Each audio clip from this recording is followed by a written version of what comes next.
Bienvenidos a una edición más de Háblame Derecho.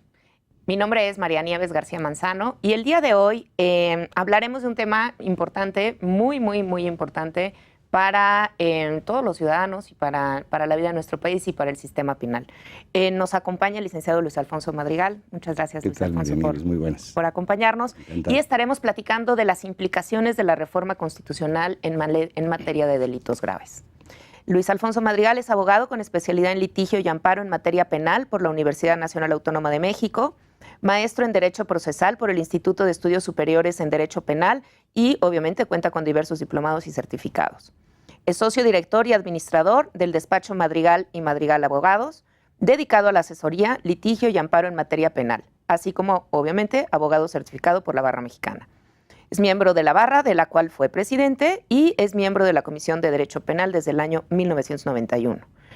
Es coautor de diversos libros como Código Nacional de Procedimientos Penales Comentado, El Derecho Penal a Juicio, Diccionario Crítico, Ser Penalista y Cartas a un joven agente del Ministerio Público. Muchísimas gracias, Luis Alfonso, por acompañarnos. Me gustaría introducir un poquito el tema, qué es lo que pasó, de qué es de lo que estamos hablando. Estamos hablando de esta iniciativa que se presentó en septiembre del año pasado por el senador Ricardo Monreal para modificar el artículo 19 de la Constitución en materia de delitos graves y añadir ciertos delitos a aquellos que son susceptibles de prisión preventiva oficiosa. Los voy a enumerar rápidamente para poder contextualizar todo lo que vamos a platicar. Estos delitos que se agregaron fueron abuso o violencia sexual contra menores, robo en casa-habitación, feminicidio, uso de programas sociales con fines electorales, corrupción tratándose de los delitos de enriquecimiento ilícito y ejercicio abusivo de funciones, robo al transporte de carga en cualquiera de sus modalidades, delitos en materia de hidrocarburos, petrolíferos o petroquímicos, delitos en materia de desaparición forzada de personas y desaparición cometida por particulares y delitos en materia de armas de fuego y explosivos de uso exclusivo del Ejército, la Armada y la Fuerza Aérea. Esta reforma obviamente ya fue aprobada en ambas cámaras y estará en proceso de autorización en los 17 congresos locales que se requieren para que pueda entrar en vigor. Y Luis Alfonso, pues muchísimas gracias por acompañarnos. Es un honor. Estoy segura de que va a ser un programa sumamente interesante, ¿no? Con todo tu conocimiento al respecto. Encantado, María. Y para poder, digamos que empezar a platicar de eso, a mí me parece muy importante que empecemos ahora sí que por el principio. ¿Qué es la prisión preventiva oficiosa? Bien, la prisión preventiva oficiosa existe hace muchos años, hace cientos de años en México. Empezamos por la etapa de la Inquisición, en la que primero decían, esta persona cometió tal hecho, lo llevaban, lo encerraban, lo torturaban, etc. Hasta que confesara o hasta que se le pudiera probar. Cualquiera de las dos. Cualquiera de las dos. Generalmente en la Inquisición confesaba. Claro. Pero posteriormente, ya en el México independiente y en el México constitucional, se estableció la prisión preventiva oficiosa con el objeto de, como su nombre lo implica, prevenir. ¿Qué previene la prisión preventiva? Valga la redundancia. Claro, no es un castigo todavía, es una medida de prevención. Es una medida de prevención, aunque muy drástica. Claro. Puesto que, ¿qué previene? Previene, primero, el primer objetivo de la prisión preventiva oficiosa o de cualquier medida cautelar, que ahorita pasamos a eso, es, uno, que el imputado no se evada a la acción de la justicia, que enfrente su juicio. Hace algunos años una periodista famosa me decía, oye Luis, ¿por qué todos los que están acusados de algo se fugan? Claro, ¿por qué? Pues porque los van a meter a la cárcel y van a tener que defenderse desde atrás de una reja, desde adentro. Si pudieran enfrentar su juicio en libertad, no se irían, no se fugarían. Claro. Pero estábamos en que ese es uno de los objetivos, el que el imputado enfrente su juicio. Otro, que el imputado no tenga la capacidad de agredir, amedrentar a los testigos que van a deponer en su contra, que no pueda disponer de pruebas para desaparecerlas, etc. Sí. Pero desgraciadamente, el abuso de la prisión preventiva que viene desde el Código de 1934, en el que se estableció vamos a ver cómo fue desde el siglo XX. Primero, se estableció que el término medio aritmético de la suma de las penas, si era mayor a 5 años, se tenía que estar en prisión preventiva. Cuando esto se hizo, las penas eran mucho menores de las que son ahora. Okay. ¿Por qué? Porque las legislaturas federal y locales fueron legislando, fueron elevando las penas conforme el momento político se iba dando. Y entonces llegó un momento en que, por ejemplo, en el Distrito Federal, hoy Ciudad de México, el 95% de los delitos exceden el término medio aritmético de la suma de las penas en 5 años. Entonces todo el mundo... Claro, la mayor parte de los delitos ya son de penas de muchos años. Claro, porque han ido subiendo, porque se hizo un escándalo, porque tal persona hizo esto, a legislar y subir la pena a ese hecho. Claro. Y así se fue haciendo. Entonces, insisto, en el Distrito Federal llegó el momento en que ya el 95% aproximadamente de los delitos previstos en el Código Penal tenían que estar en prisión preventiva. Llegamos a tener 28,000 personas en las cárceles de la Ciudad de México, nada más de la Ciudad de México. En materia federal, viene una reforma, si no mal recuerdo, en 1994, en la que se establece que ya no se va a tomar en cuenta el término medio aritmético de la suma de las penas, sino se elabora un catálogo de delitos que deberían ser considerados como graves, como el homicidio. Cuando se establece ese catálogo... Ese es como el primer catálogo de delitos. Está en el artículo 194 del Código Federal de Procedimientos Penales. Ese catálogo empieza con, si no mal recuerdo, 12 o 14 delitos. Sufre más de 20 reformas y termina en más de 60 delitos que ahora son considerados como graves para efectos de prisión preventiva oficiosa. O sea, ¿nos encanta encarcelar? Yo creo que sí. Yo creo que nos encanta encarcelar. Y es otro de los problemas del nuevo sistema de justicia penal. La gente no quiere conciliaciones, quiero verlo en la cárcel. Quiero sangre. Quiero verlo en la cárcel porque me hizo, porque me ofendió. Que se refunda en la cárcel. Que se refunda en la cárcel. Eso desgraciadamente se volvió ya un dicho mexicano terrible. Y eso también ha sido problema para que la gente entienda el nuevo sistema de justicia penal. Pero volvamos con la prisión preventiva. Entonces, vienen 20 adiciones, 20 reformas con adiciones y terminan más de 60 delitos. Todo esto se estudió, se analizó. Cuando viene la intención de hacer una reforma penal estructural, que hoy conocemos como la Reforma Constitucional de 2008. Se analizó, se estudió, se consultó en países que ya tenían este sistema, etcétera, y se llegó a la conclusión de que debieran ser muy pocos los delitos, una verdadera excepción, los que sean de prisión preventiva oficiosa. ¿Por qué? Cuando tú marcas un delito como de prisión preventiva oficiosa, el juez al recibir el detenido no puede razonar si esa persona realmente requiere estar recluida en una prisión para seguir su proceso. No puede hacerlo porque la ley lo obliga a que esté a encarcelarlo en ese momento. Entonces ya ni siquiera lo razona el juez. ¿Qué pasa en estos casos? Es peligrosísimo para cualquiera que lo acusen, cualquiera de nosotros que pudiéramos ser acusados de uno de este nuevo catálogo de delitos. ¿Qué pasa en estos casos? Cuando llega el detenido con el juez dice, señor fulano de tal, le informo que usted va a estar recluido en prisión porque el delito del que se le acusa está considerado como delito grave. Claro. Punto. No hay razonamiento alguno sobre la personalidad, sobre las circunstancias del imputado. Simplemente. Sí, ahí no hay ni una prueba, no hay nada, hay un dicho. La ley dice que tú te vas a la cárcel. Un dicho del MP sobre... En ese momento sí, en ese momento es un dicho, una imputación. Y entonces toda la gente se va a la cárcel. En el sistema anterior, pasado este paso de decir se quede en la cárcel, tenemos un término constitucional de 72 horas, que se puede duplicar a 144, todo el mundo lo ha escuchado.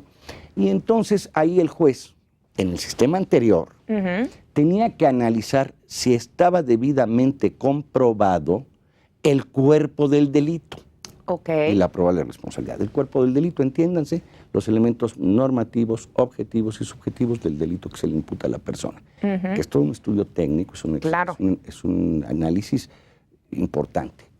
Y sí existen datos suficientes que hagan probable la responsabilidad del imputado. Y al decir probable, hablamos de que se pueda probar, no de que pueda ser que sí o puede ser que no. Claro, que se pueda probar, probable en ese sentido. Pero viene la reforma de 2008 y se concluye que no es necesario tener a la gente en prisión preventiva mientras sigue su proceso. Sí, salvo en honrosas excepciones por la importancia social de esos delitos. Primero, porque se privilegia la presunción de inocencia. Pero segundo, más importante, se debe analizar si este sujeto puede ser considerado peligroso para los efectos de, 1, dejar de comparecer al proceso, 2, atacar o molestar o amedrentar a la víctima, sí, o a los testigos, ¿no? Si puede o no destruir pruebas, claro, etc. Y para eso el juez abre una audiencia en la que el Ministerio Público alega el por qué debe estar en prisión preventiva, si lo requiere, necesaria. Hay la oficiosa, que en esa ya esa el juez ya dijo... No hay razonamiento alguno, se acabó. Para adentro. En la necesaria, que existe, el juez tiene que analizar cuáles son las circunstancias del individuo, del hecho y del individuo. Claro. Y entonces puede determinar, bueno, mira, para que no haya riesgos, primero, no puedes salir de tal demarcación. Sí, no puedes ir al lugar determinado. No puedes acercarte a los testigos. Sí, claro, no puedes ir.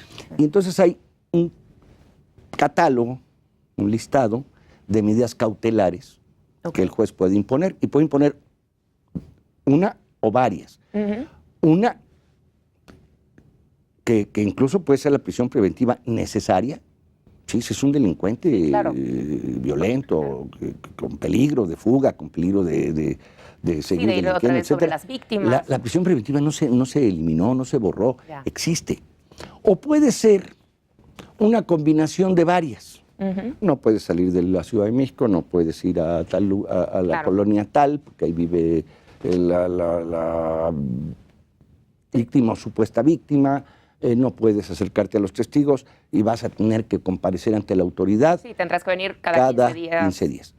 Para eso se creó una figura nueva, las famosas UMECAS, que las voy a explicar porque la gente no tiene por qué saber que son UMECAS. Sí, no. Unidad de Medidas Cautelares. Eso es UMECA. Estas unidades tienen el encargo, la función de, primero, revisar si la persona a quien se está imputando tiene antecedentes, por qué delitos, si tiene otro proceso, etc. Segundo, la vigilancia de esa persona. O sea, las UMECAS pueden llegar, los funcionarios de las unidades de medidas cautelares, voy a tratar de ser más largo pero más entendible, pueden llegar a tu casa. A revisar que sí estés ahí. Tocar. Claro. ¿Está aquí la señorita? Sí, no está. ¿Dónde fue? Fue a trabajar. Vamos a su oficina. Y se puede presentar en tu oficina y decir, a ver, la señorita, sí, aquí está. O, mire, salió a... sí, fue al súper. Al súper. Esperamos 2 horas, o vengo en 3 horas. Pero pueden estar... Darle seguimiento. Y avisarle al Ministerio Público, esta persona no está cumpliendo con lo que se le previno, sí se metió a tal colonia, sí salió del Distrito Federal, no está trabajando. Sí, y entonces el Ministerio Público puede ir con el juez, que había ya decretado que lo llevara estuviera en libertad. Y el juez puede cambiar de opinión y decir la medida, decir, pues se va a la prisión preventiva necesaria.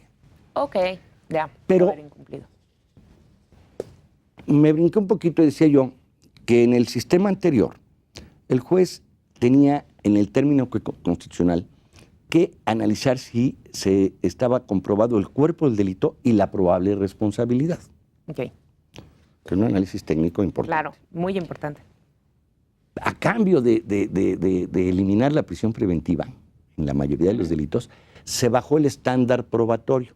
Y ahora, ya el juez no tiene que analizar si existe, si se encuentran comprobados los elementos del cuerpo del delito y la probable responsabilidad. No, cuidado, se volvió muy laxo. Pues ahora el juez tiene que nada más tiene que analizar si existe un hecho con apariencia de delito, subrayo, con apariencia de delito, y si hay datos que hagan probable, y ahora sí probable en el otro término, la participación de esa persona en ese hecho con apariencia de delito. Entonces hoy cualquiera puede ir a la cárcel. Pues esto me parece súper importante, me parece muy importante.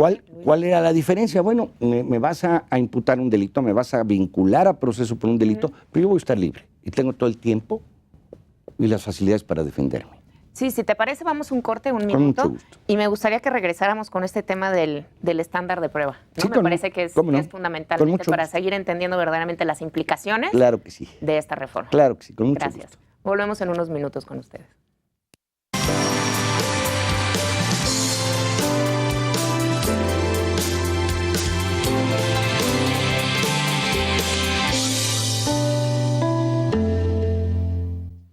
Gracias por continuar acompañándonos para hablar y platicar con el licenciado Luis Alfonso Madrigal respecto a las implicaciones de la reforma constitucional en materia de delitos graves, hacia dónde va y por qué es tan peligroso lo que sucedió en México con esta reforma. Luis Alfonso, antes del corte nos quedamos en un tema que me parece fundamental que mencionaste, que es que se baja el estándar probatorio, el estándar de prueba para vinculación a proceso. Pero eso es muy grave, es muy... Como bajamos el estándar de las pruebas, entonces es más fácil que las pruebas sean más condenatorias. ¿A qué te refieres con eso? A ver. Me refiero a que se necesitan menos pruebas. Se necesitan menos pruebas. O sea, menos cantidad. Menos calidad y cantidad. Se baja el estándar. A ver, aclaremos a las personas. En el nuevo sistema de justicia penal hay una primera etapa que se divide en dos. La primera es la investigación desjudicializado, o sea, la que practica el Ministerio Público comúnmente en cualquier delito, etc. Se hace la imputación, se vincula a proceso y se da un término para concluir la investigación. Esto es, no se ha concluido todavía. Claro. Y ya estás vinculado a proceso y en prisión preventiva. Y todavía no se concluye la investigación. Sí, todavía ni siquiera determinamos nada, ni siquiera terminamos de investigar, ya olvídate de acusar. Todavía no terminamos de investigar. Entonces, para después ir a las otras etapas, que son intermedia y juicio oral. Entonces, el estándar es muy bajo.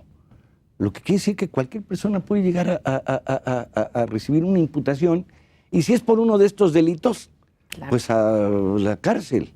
Y no hay nada más infame, y eso lo digo por la experiencia de tantos años que tengo en el litigio penal, que el tener que llevar una defensa atrás de una reja. Claro. Quien pueda, difícil, ¿no? Claro, poder defenderte estando en libertad te implica moverte, a estar con tu abogado, ayudar a conseguir pruebas, etcétera. Estando atrás de una reja, pues estás inutilizado en forma absoluta, ¿no? Claro, y eso no ayuda a tu defensa, ¿no? A que tú estés bien para defenderte. No ayuda a tu defensa, no ayuda a tu familia, no ayuda a tu empresa, no ayuda en nada. Mira, el 86% en el sistema anterior, sí. el 86% de los casos se obtenía, después de dictado el auto de formal prisión, se obtenía una sentencia condenatoria. 14, 15%. No había sentencia. Había sentencia absolutoria. Okay. O sea, estuviste en la cárcel. Y con el escarnio que eso significa, ¿no? Porque generalmente también socialmente, pues el estar en la cárcel, independientemente de que después te absuelvan, a la gente, ¿no?, que te rodea, no le importa si te absolvieron o no, la que escucha, lo que dicen es, ya estuvo en la cárcel. Es que él ya estuvo en la cárcel. A ver, para mí perder un día de mi vida es gravísimo. Claro. Perder un año es muy duro para cualquiera. Y a veces Sí, son por 3, supuesto. 4 años. Sí, que al aumentar este catálogo de delitos, De pues delitos. obviamente hay más Aumentarán razones los casos para, en los que claro, tengan que ir las personas a la prisión preventiva y volvamos a la sobrepoblación, claro. al hacinamiento en las cárceles, etcétera. Y al uso Pero- faccioso también. Al uso faccioso. Es que esto tiene consecuencias que ahorita vamos a platicar de ellas. En el sistema anterior era el 86%. Ujú. En el sistema actual, el 60% se logra vincular a proceso. Hay un Y el 40% que no. ¿Qué quiere decir? Que a ¡Guau! pesar de que ha bajado el estándar probatorio, lo que no tenemos en México es una verdadera investigación. Claro. Y el no tener una verdadera investigación es muy grave para dos lados. Primero, para que delincuentes queden en la calle y no sean sancionados, Sí, impunidad. claro. O para que Haya aquel muchos inocentes al en la que meten a prisión siendo inocente, Claro, juega para los dos lados. para los dos lados, y para los dos lados es muy grave. Sí. Tan grave es la impunidad como el Claro. exceso de castigo inmerecido y anticipado. Insisto, el nuevo sistema se basa en la presunción de inocencia. La prisión preventiva oficiosa vulnera por todos lados el principio de presunción de inocencia.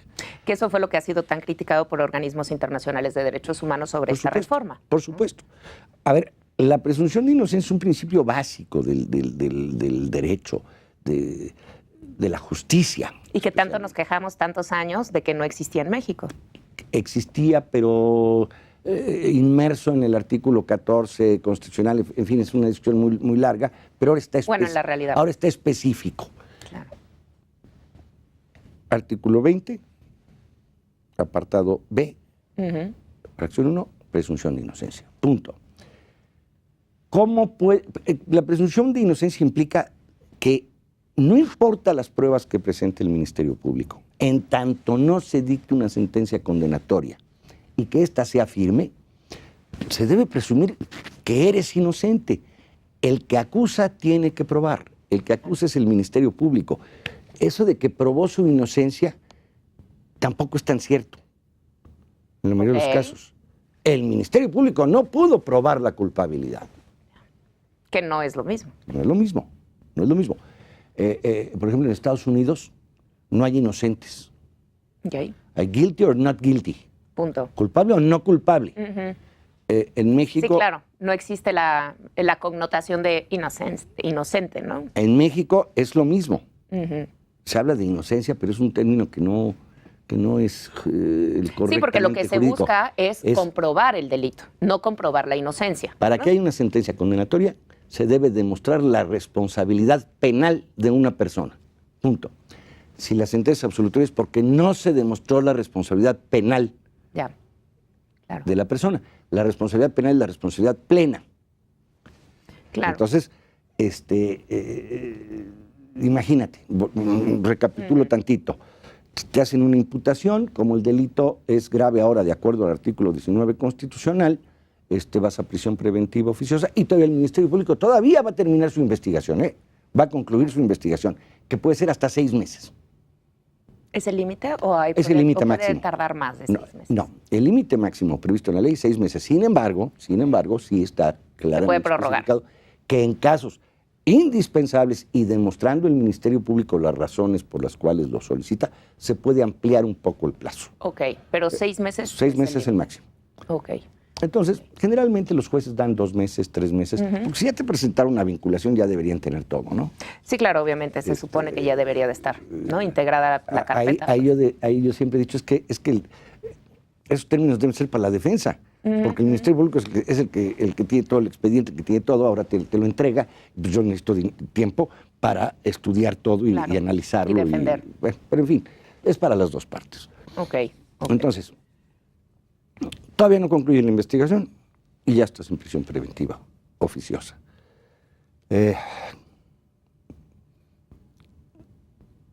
Todavía no concluye la investigación Y sigues ahí. y ya eres presunto culpable. Ya no eres, Claro. y no, Sí. ya no eres, ya no se presume tu inocencia, Sino se tu empieza a presumir tu culpabilidad. Y eso Claro. me parece gravísimo. Sí, yo creo que es algo sumamente delicado. O sea, son muchas las implicaciones que tiene esto, sobre todo cuando vemos la extensión del catálogo de los delitos y que algunos de ellos serán difíciles de definir, ¿no? Por ejemplo, cuando hablamos de ejercicio abusivo de funciones, ¿a qué nos estaremos refiriendo? A alguien que ejerce abusivamente sus funciones y que tendrá que ir, ¿no? Sí, son delitos que están oficiosamente a la previstos cárcel. en el código como de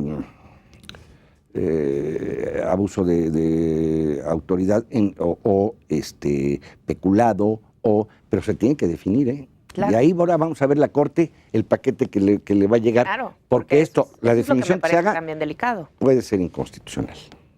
Ok. Entonces ok. vamos a volver. Sí, eso me parece también muy delicado porque, por ejemplo, el de uso de programas sociales Abuso de con fines autoridad. electorales, Ujú. claro, también será... Bueno, esto trae otras consecuencias y graves. Yo no creo que hayamos ya pasado de aquella etapa en la que la policía hacía unas trastadas terribles. Hay muy buenos policías, Claro, hay muy buenos hay de agentes del todo. Ministerio Público, pero hay de todo. Claro. Los hay malos. Y si te toca uno malo en Entonces, tu casa. ahora puede ser muy fácil que te avienten una pistola en el coche al detenerte y digan, Pues regresamos a los 80s, ¿no? regresamos a los 80s o a los 70s. Sí. O sea, el retroceso es muy, muy grave. Yo incluso soy de la idea que se deberían reducir, De los 4 o 5 que había, que todavía eliminar fueran menos. todo. Yo los eliminaría todos. Todos. Incluyendo el homicidio. Ok. Todavía no termina de investigar el Ministerio Público, todavía no hay. Claro, habrá casos muy claros. Sí, porque antes era delincuencia organizada, homicidio doloso, violación, secuestro y trata de personas Así y es. delitos con medios violentos con armas y Con explosivos. armas de fuego y explosivos. Eran 5. De acuerdo. Y reservadas del uso del ejército. Sí. Ahora, imagínate que ahora, pues un político del nivel que quieras, O un quiere enemigo vengarse personal. de su subalterno o un contrincante político, y entonces lo acuse de De los delitos electorales, ¿no? de delitos electorales, del uso de programas sociales programas con sociales. fines electorales. Qué difícil. Yo creo que en unos 3 años vamos a tener a mucha gente en la cárcel, ¿eh? Pues sí, yo creo que sí. Yo creo que sí. Yo creo que sí va a haber más de Para el uno. 2021. Sí, por supuesto, por supuesto. La verdad es que sí, es que es muy delicado. Es muy delicado, entonces con la imputación, que el hecho de que con que se logre el estándar probatorio del que ya hablamos, una persona tenga que seguir su juicio en prisión preventiva, se me hace gravísimo. Gravísimo. No olvidemos, insisto, no olvidemos que la prisión preventiva no se había eliminado, Claro. pero estaba contemplada como necesaria. Cuando, Sí, lo que explicabas cuando hace el un rato, Ministerio la Público diferencia. llegue, señor juez, mire, aquí tengo el reporte de que este tipo ha hecho Claro, esto, no, y esto, sí. y esto, y esto, Y y es tiene otro peligroso, proceso. claro. A la prisión preventiva, pero que lo razone el juez de acuerdo a las circunstancias del individuo, De cada caso y la de cada particularidad. caso, del Claro. individuo. Sí, Claro. tiene que ser algo muy individual. Oye, señor, si es peligroso, pues sí, se tiene que quedar en la prisión preventiva. No se eliminó. Claro, sigue existiendo, pero sí de pero una ya manera no mucho más mesurada. por oficiosa. decirlo. La palabra oficioso, la palabra de oficio, es Ya. Ni pensarlo, como pensarlo. decías hace rato. ¿no? Correcto. No hay ni que pensar. no hay que analizar nada. La ley me dice que tiene que ir a la prisión preventiva. Delicado. Híjoles, y me parece que tiene una cara de re buena gente y que Sí, claro. no pudo haber cometido ese delito. Sí. Pero la ley me obliga para adentro, señor, pásele. Y te decía yo, en el 14-15% de casos Claro, del sistema estaba. anterior salían absueltos. Usted perdone, que ni eso les dicen, Sí. porque ni eso les dicen, ni siquiera les dicen eso de usted perdone, es un dicho muy mexicano, pero no existe. Pero no. En la realidad, simplemente es para afuera. Vamos, ya, váyase. Sí, ya, adiós. Váyase de aquí. Sí, pero ya te echaron a perder la vida. Así es. Sí, me parece que es muy delicado. Yo creo que finalmente, pues sí, los delitos que estaban por lo menos tenían un poco más de sentido que estos. Obviamente me queda claro que para verdaderamente seguir con el espíritu de la presunción de inocencia, en realidad, pues sí no debería de haber esta prisión preventiva oficiosa, ¿no? No. Más que obviamente en estos casos excepcionales, analizado caso por caso, persona por persona, Así es. ¿no? Porque sí, fundamentalmente, pues están las declaraciones de la Comisión Interamericana de Derechos Humanos, ¿no? Que dicen que convierten esta medida en una pena anticipada. Claro. O sea, tú ya estás purgando una pena. Y tiene una causa. Tiene una causa que no han querido entender ni atender. Cuando viene el nuevo sistema, no se capacita suficiente, adecuadamente a los ministerios públicos, a los agentes del Ministerio Público. Okay. Se capacitan los jueces, nos capacitamos los defensores, y los agentes del Ministerio Público, con el exceso de trabajo y con sus actividades, no se capacitan debidamente. Entonces han tenido fracasos y fracasos y fracasos, por un lado. Otro componente de este problema es que nuestra policía siguen las mismas. Tampoco se le ha capacitado, no saben investigar, ni el Ministerio Público ni la policía, y entonces van al fracaso cuando presentan una imputación. Y por eso, entonces dicen, es que es puerta giratoria. No. Porque si una persona es presentada ante el juez y el juez lo vincula a proceso y le impone medidas cautelares que no son la prisión preventiva, sí, otras. Sí. Dicen, es que ya está asaltando otra vez. Pues si lo agarran y le dicen al juez, el señor está asaltando otra vez. Otra vez. Claro, entonces puede ser prisión necesaria. Va a prisión. ¿No? ¿Por qué? Pues porque necesaria. El señor es peligroso y está. Pero no funciona la policía, no funciona el Ministerio Público, no funcionan las unidades de medidas cautelares. Y entonces, ¿qué hacen los políticos? Estamos en problemas de violencia, estamos en problemas de criminalidad. Hay que ampliar el delito el catálogo de delitos graves, y con eso nos quitamos del problema. Que además es algo que está demostrado que no sucede, ¿no? Ni aumentar las penas, ni aumentar el catálogo de delitos graves sucede para bajar los índices de delincuencia. De nada.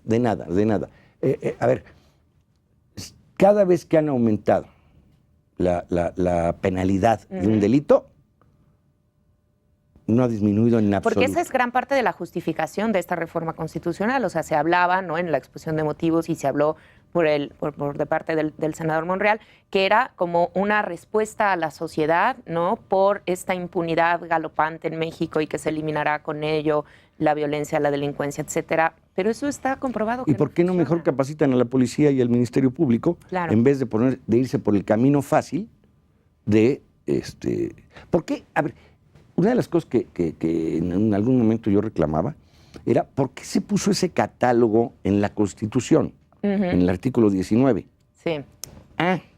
Para que no se esté modificando como se hizo con el Código de Procedimientos Penales. Claro. Pues ya salió igual. Lo van a estar modificando ¿cuántas veces? Bueno, que ese es un tema del que siempre se habla, ¿no? Del blindaje que se supone que dan las modificaciones a la Constitución, pero que bueno, ya vemos que no se blinda tanto. No se blinda. No, porque tenemos un Congreso que, pues, claro, que puede. No escuchan. Claro. Fueron representantes, muy dignos representantes, de la barra mexicana, Colegio de Abogados, a la Cámara de Diputados, a la Cámara de Senadores. Yo estuve al tanto, no participé, sino que estuve muy al tanto. Dignísimos representantes con todos los conocimientos.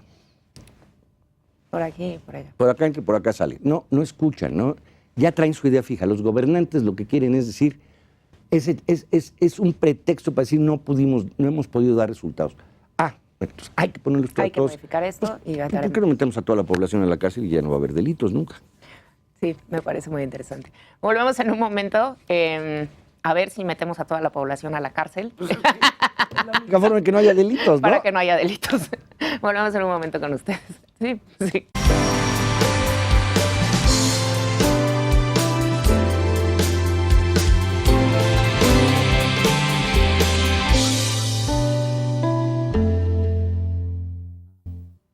Muchas gracias por continuar con nosotros, con el licenciado Luis Alfonso Madrigal y conmigo, platicando respecto a estas implicaciones que tiene la reforma constitucional en materia de delitos graves. Hemos hablado, ¿no? Respecto a lo que es la prisión preventiva, estos estándares, cómo se bajó la calidad o los estándares probatorios, las implicaciones que tiene en la presunción de inocencia y en el cambio del espíritu del sistema acusatorio. Pero hay otro tema también que es muy importante, que es que también es contraria a diversos tratados firmados y ratificados por México en materia de derechos humanos, ¿no? O sea, no solamente es un tema que va en contra del sistema penal acusatorio, ese espíritu de la presunción de inocencia, sino también es contrario a convenios internacionales y a las prácticas en derechos humanos internacionales. Sí, sí, por supuesto. La Convención Americana de Derechos Humanos, Pacto de San José, todas las convenciones que ha firmado en ese sentido México son pro persona, son en favor de la presunción de inocencia. Con esto, yo pienso que se violan la mayoría de los tratados. Pero hay otro tema que no hemos tocado y que me parece muy importante, que es la reforma al artículo 1 constitucional que se hizo en 2011, el derecho pro persona. Claro. Aquí lo estamos olvidando. Aquí estamos diciendo, es más importante el interés del Estado, ¿cierto?, que el de una persona. Sí, siempre y cuando no se vulneren derechos de esa persona. Claro. Entonces, bueno, aquí estarías violando el derecho a la libertad de entrada. Derecho a la libertad, cárcel, derecho a la presunción de inocencia, claro, derecho a muchas cosas. Entonces, se violan todas las convenciones internacionales que México ha suscrito y nunca ha cumplido, y se viola también los principios que dieron origen al artículo 1 constitucional en su reforma de 2011. Se violan todos los principios que dieron origen a la reforma constitucional de 2008, que crea precisamente el nuevo sistema. Háblanos un poco de ese principio pro persona. Bueno, como tú sabes, a raíz de una resolución que recibió México, contraria a México, la Corte Interamericana de Derechos Humanos, el caso Rosendo Radilla, la Suprema Corte de Justicia de la Nación se vio en la necesidad de cumplir con una serie de requerimientos que hizo la Corte Interamericana, y todo esto precisamente da origen a la reforma que se contiene en el artículo 1 constitucional, derecho pro persona. ¿Qué es pro persona? En favor de la persona, en favor de sus derechos, en favor de sus garantías, en sus derechos a la intimidad, su derecho a todo lo que implica el ser humano, a ser tratado como un ser humano. Eso es lo que implica el derecho pro persona. Y claro, en este caso estaría siendo violentado también. Yo pienso que también se violenta, yo también pienso que también se violenta. Se violenta en muchos artículos, el 14, que es el debido proceso, el 20. ¿Habrá controversias entonces en contra de esto o no? No, porque solamente es aumentar el catálogo, reforma ¿no? constitucional, y recuerda que el texto constitucional no puede ser sujeto a interpretación de inconstitucionalidad. Es la Constitución. Claro. Sí, ya está, al ponerlo ahí, pues lo que decíamos en el corte anterior. Puedes interponer este tipo de procedimientos contra otras leyes. Pero contra la Constitución, la misma Suprema Corte de Justicia ha determinado que contra el texto constitucional no existe la posibilidad de recurrir en controversia. Entonces, hay poco que hacer, porque además seguramente será aprobada por estos 17 congresos. Sí, no, ya el golpe yo sí que ya está dado. Sí, habrá que ir a las instancias internacionales, en todo caso, y bueno, vamos a tener que vivir y sufrir en carne de nuestros defendidos, espero, y no en la propia, las malas experiencias que esto nos va a traer. Sí, a mí me aterra porque me recuerda a los 80s, ¿no? Aquella incertidumbre que había, que cualquiera podía ponerte una pistola en el coche. Te pueden poner una pistola, te pueden poner un bidón de gasolina. Claro, porque la gasolina también, por supuesto. Claro. Entonces, mira, puede llegar hasta eso. Cuando una persona de buena fe lee esto, dice, qué bueno. Qué bueno, porque los que cometen esto deberían de estar en la cárcel. Y estoy de acuerdo. Claro. Pero los que lo cometen. Pero no en forma preventiva, porque la primera pregunta es, ¿cometieron el delito? Claro, los que lo cometen. La primera pregunta es, ¿el Ministerio Público, cuando hizo la imputación, de veras tenía todos los elementos? ¿O hay venganzas políticas? Hay venganzas judiciales. Hay venganzas personales. Claro. Entonces, sí, yo entiendo que mucha gente, al enterarse de esto, al leer el texto, debe decir, ¡qué bien!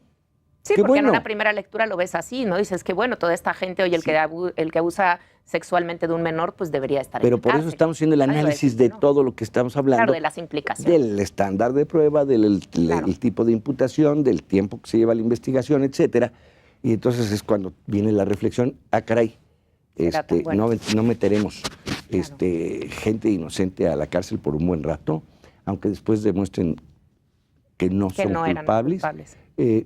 Volveremos a la escuela de ladrones de los Sí, porque ese clásicos es el otro reclusorios. tema. Otra de las grandes críticas que se ha hecho es que no abona a la reinserción social.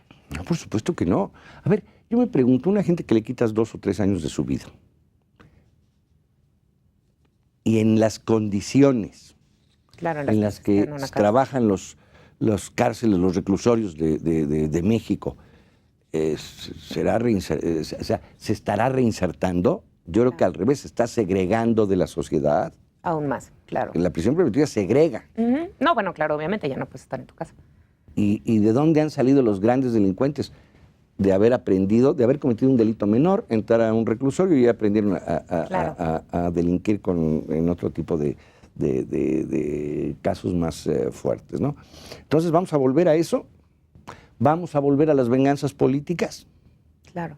Porque hay derechos ahí que tienen que ver No, con no, ello. no, bueno, me El queda uso de clarísimo la cuestión del uso con fines electorales, ¿no? Recursos con fines electorales, que sí me parece muy importante que por ejemplo, en ese particular, pues que sí se definiera perfectamente de qué estamos hablando, porque es que yo no sé si el que entrega una de las tarjetas del bienestar a una persona y después él se pone de candidato a presidente municipal, una de o los supergobernadores. Uno o, de los principios básicos de las leyes penales es la taxatividad. Claro. O sea, que Claro.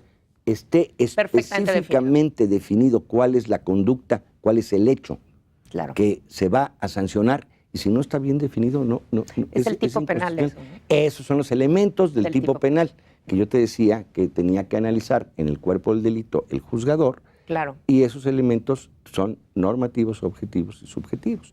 Esa es la taxatividad. Sí, ahora el Ahí- reto está ese. Ahí yo no veo ninguna taxatividad, ¿eh? Claro. Ahí yo no la veo. Claro. Vamos a ver ahora, se tiene que reformar los códigos sustantivos, el código penal, y que por cierto ya acabo de ver que hay ya un proyecto definitivo de código nacional. Bien, Nacional. ¿eso está bien? Eso es bueno. Sí. Pero pues vamos a ver si definen bien los tipos penales y vamos a ver cómo quedan. Porque esto, por ejemplo, que en lo que yo leí, en un proyecto que yo leí, robo de casa habitación, no he visto nunca que se lleven una casa. Era robo Sí, en casa habitación. Sí, las palabras no son no son poco importantes. No, son sumamente Son importantes. sumamente importantes. Sumamente importantes para poder definir verdaderamente Así de es. qué estás hablando. Así es. ¿No? Porque así es. sí, no es un robo de casa habitación, Entonces, es en una casa Y habitación. yo vuelvo a tomar las consecuencias, ¿no? Meter a la gente a quien no se le ha demostrado su culpabilidad a una prisión preventiva oficiosamente, Sí. acaba con muchas cosas. Acaba con familia, acaba con la persona, acaba con las empresas, Claro. chicas, No, pequeñas y grandes. Por supuesto. Acaba con la Descompone. confianza, porque es otro problema, acaba con la confianza. Lo tuvieron 2 años y salió. No, pero es que eso ya es una marca para toda la vida, es una mácula en tu currículum que nunca se va a eliminar. O sea, eso, aunque te hayan comprobado que no lo habías hecho, ¿no? Que no fuiste culpable, pues tus vecinos Yo ya estuviste en la cárcel. me pregunto una cosa y con esto toco otro tema, si me lo permites, Por supuesto. que es la confianza en nuestros jueces, en nuestros juzgadores. Y yo, al ver esto, digo, el constituyente le está diciendo a los jueces, no razones, no razones, van para adentro. Es que no les tenemos confianza a nuestros jueces. Claro, Veo que pareciera. No. Veo Claro. que no. Claro. Cada vez que algún probable responsable sale con sentencia absolutoria, no he visto que la Procuraduría diga, me equivoqué. Sí, no, bueno. No, los jueces son los malos. Claro. Lo soltaron el juez, porque los jueces están mal. Claro. No se vale. O sea, si no confiamos en nuestras instituciones de administración de justicia, me refiero a las jurisdiccionales, a la Suprema Corte, magistrados, jueces, o sea, de todos los niveles del Poder Judicial Federal y en los niveles de los poderes locales, pues somos una sociedad que va a vivir siempre en la incertidumbre, en la... Pues en el temor personal, en el desagrado, en el temor y en el chisme. Sí, de no caer ahí, ¿no? No caer ahí. Porque finalmente, pues sí hay un tema de poca confianza. Regreso a la pregunta que me hizo aquella periodista hace muchos años. ¿Por qué se fugan? Pues porque los vas a tener 2 años adentro. Es más fácil fugarse a algún lado y desde ahí dirigir la defensa. Y desde, que adentro de la cárcel. Dentro de la cárcel es lo peor que puede haber. Claro. Yo he entrado a los reclusorios del país en infinidad de ocasiones en 40 años de ejercicio profesional. Y no quiero ni pensar que un día me tuviera que dar una noche. Sí, no lo quiero ni pensar. Sí, es muy complicado. Yo creo que sí, se abre una puerta en la que se van a soltar muchos demonios. Luego, fíjate, otra cosa. En la miscelánea penal de 2016 se puso un artículo 5º transitorio. Ok. Para que veas la marcha atrás. Ese artículo 5º transitorio establecía que, los que están siendo juzgados con el sistema anterior tendrán que seguir hasta el final en el sistema anterior. Los que están en el nuevo sistema tendrán que seguir en el nuevo sistema. Ok. Pero ese artículo 5º transitorio decía, en materia de prisión preventiva, el procesado, acá se llama imputado, allá se llama procesado, puede solicitar su libertad en los términos que establece el nuevo sistema. Claro, obviamente porque es el principio por persona, ¿no? Principio por persona. ¿No? Bueno, entonces primero te dice el legislador a los... Sí, claro. Incluso soy tan buena onda, soy tan buena persona y claro, pero tanto en la presunción de inocencia que vamos a traer los casos que lo soliciten al análisis para ver si pueden continuar su proceso en libertad. Claro. Y ahora vamos al revés. Y ahora es totalmente lo contrario. Nada. Prisión preventiva oficiosa.